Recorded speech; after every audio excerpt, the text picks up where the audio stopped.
Hello everyone, welcome back to my channel and you are watching Gurukul English classes and today's topic is the chapter 4 from the book Footprints Without Feet of class 10th and the chapter is a question of trust. विश्वास का प्रश्न। क्या होता है विश्वास? अगर हम किसी व्यक्ति पर विश्वास करते हैं तो फिर हम चाहते हैं कि वह व्यक्ति हमारे विश्वास पर खरा उतरे, मगर यदि कोई व्यक्ति हमारे विश्वास को तोड़ता है तो बहुत ही दिक्कत होती है। इस चैप्टर में एक थीफ की स्टोरी है और इसमें सबसे मज़ेदार बात यह है कि इस चैप्टर में जो कहावत है ना कि चोर भी दो घर छोड़ के चोरी करता है, चोर भी अपने घर में चोरी नहीं करता है। तो जो थीव्स के बीच में जो ईमानदारी है, जो ट्रस्ट है, जो विश्वास है, उस विश्वास का खून होता है। आइए देखते हैं कौन है वो जिसने ये किया है और क्या है ये स्टोरी। तो स्टार्ट करते हैं। ये स्टोरी विक्टर कैनिंग द्वारा लिखी हुई है। इस स्टोरी में हॉरेस डैनबी एक ऑनेस्ट सिटीज़न है जो कि एक सेफ हर साल तोड़ता है ताकि वो अपनी रीडिंग हॉबी को फाइनेंस कर सके। मतलब ये भी एक बहुत विचित्र सी बात है कि अपने पढ़ने के लिए उसकी हॉबी थी रीडिंग करना, रेयर एंड एक्सपेंसिव बुक्स को। तो वो क्या करता था कि रेयर और एक्सपेंसिव बुक्स परचेज़ करने के लिए उसके पास फाइनेंस या पैसा नहीं होता था, तो वो उस फाइनेंस के लिए वो क्या करता था कि हर साल एक सेफ तोड़ता था और उसके बाद एक एजेंट के माध्यम से वो बुक्स को खरीदता था। 15 साल पहले उसको एक डकैती करने के लिए जेल भी जाना पड़ा था, लेकिन इस बार हॉरिस ने एक शॉर्टओवर ग्रेंज एक घर है, वहाँ पर 15,000 पाउंड के जेवर रखे हुए थे और उसने वहाँ पर चोरी करने के लिए प्रिपरेशन कर रखी थी। आइए देखते हैं। मतलब हॉरिस डैनबी एक बहुत ही अच्छा ईमानदार व्यक्ति था, लगभग 50 साल का था और ये क्वेश्चन है कि वो लगभग 50 साल का था और अनमैरिड था। वो अपने हाउसकीपर के साथ रहता था जो उसके स्वास्थ्य का भी ध्यान रखता था, साथ ही साथ खाते पीते थे। उसे कभी-कभी जुकाम हो जाता था, उसको इस चीज़ की बीमारी थी, एलर्जी थी उसको। फूलों से उसको बहुत ज़्यादा एलर्जी थी। अच्छा, उसका जो बिज़नेस था वो लॉक्स का था और उसका बिज़नेस इतना अच्छा था कि उसने 2 हेल्पर्स रख रखे थे। तो आप समझ सकते हो कि अगर बिज़नेस अच्छा ना होता तो वो 2 लोगों को ना रखता, लेकिन वो उसने 2 लोगों को अपनी हेल्प के लिए भी रख रखा था। और हम बिल्कुल श्योरली कह सकते थे कि जो हॉरेस था वो एक good and respectable but not completely honest, अच्छा था, सम्मानित था, लेकिन पूरी तरीके से ईमानदार नहीं था। और उसकी ईमानदार ना होने का कारण था कि वो रेयर और एक्सपेंसिव बुक्स से प्रेम करता था, इसलिए वो हर साल एक सेफ को रॉब करता था।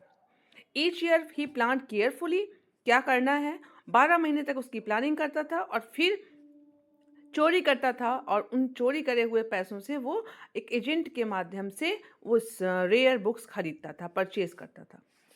अब आते हैं आज के टाइम पे जबकि वो जुलाई का महीना था और उसने शॉर्ट ओवर ग्रेंज को अपना निशाना बना रखा था। वो शॉर्ट ओवर ग्रेंज एक घर था जिस घर में लगभग 15,000 पाउंड की ज्वेलरी ग्रेंज की सेफ में रखी हुई थी। और ये बात उसको पता कैसे चलती है? ये पता चलती है कि ये जो घर था, इस घर के रहने वाले लोग, उसके परिवार था, वो लंदन गए हुए थे ताकि वो मूवी देख सके।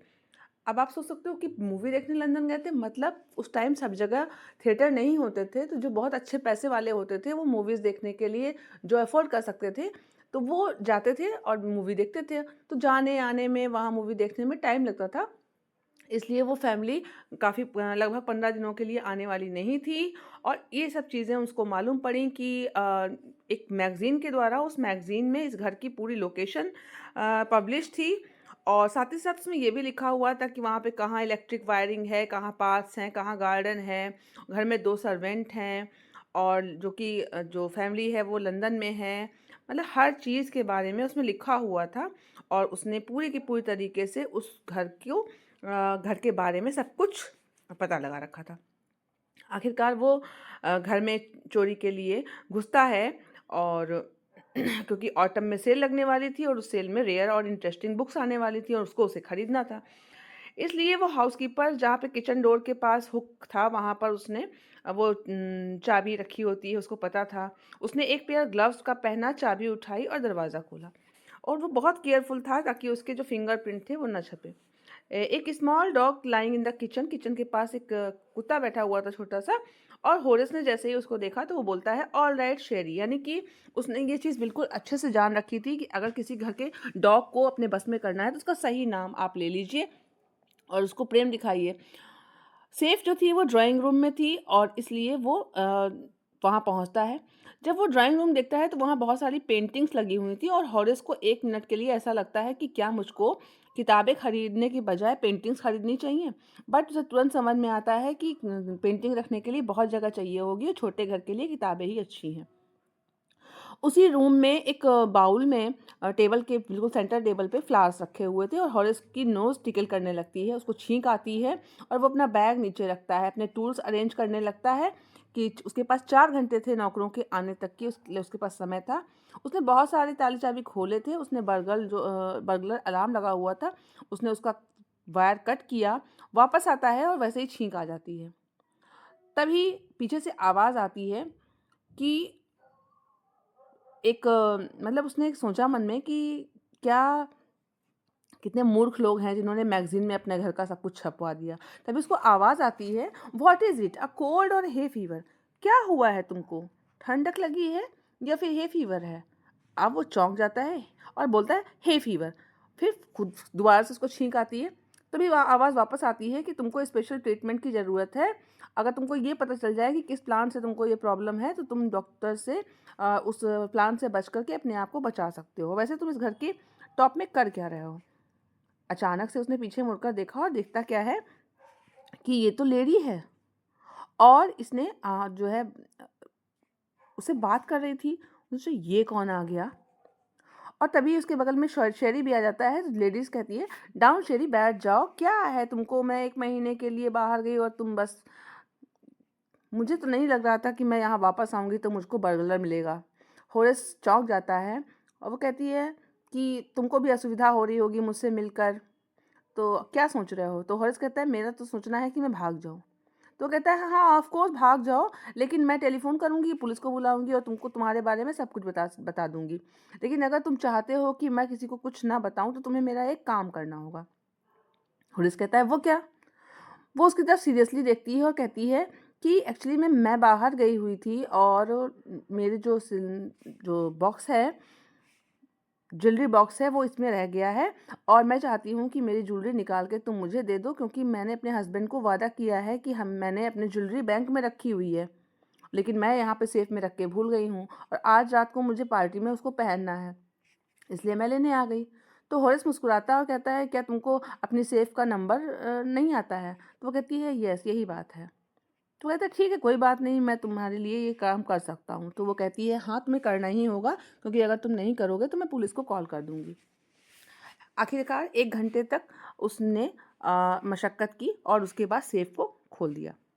खोलने के बाद ज्वेलरी लेकर के वो लेडी चली गई।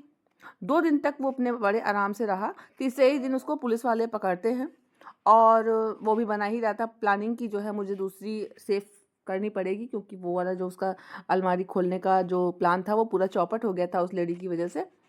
तभी उसके पास पुलिसमैन आते हैं और कहते हैं कि शॉर्ट ओवर रेंज में जो ज्वेलरी रॉबरी हुई है उसके लिए तुम्हें अरेस्ट किया जाता है, क्योंकि तुम्हारे फिंगरप्रिंट वहाँ पर मिल गए हैं।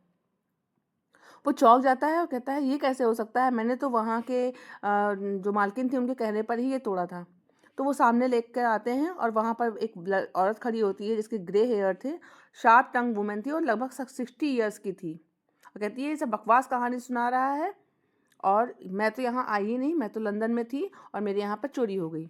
अब होरेस को समझ में आ जाता है जब वो प्रिज़न की लाइब्रेरी में लाइब्रेरियन बन जाता है, क्योंकि उसको पढ़ने का शौक़ था, इसलिए उसने जेल में भी लाइब्रेरी में अपनी जगह पक्की कर ली और वहाँ पर वो उस लेडी के बारे में सोचता है जो बहुत ही खूबसूरत थी और उसके सेम प्रोफेशन में थी और उसके साथ उसने ट्रिक कर दी। उसे बहुत गुस्सा आता है और वो कहता है, कम से कम चोरों के बीच तो सम्मान रख लेती मैडम। और इस प्रकार से ये स्टोरी फिनिश होती है। तो कैसी लगी आपको स्टोरी ज़रूर बताइएगा। मिलते हैं नेक्स्ट वीडियो में, तब तक के लिए tata bye bye and thank you for watching.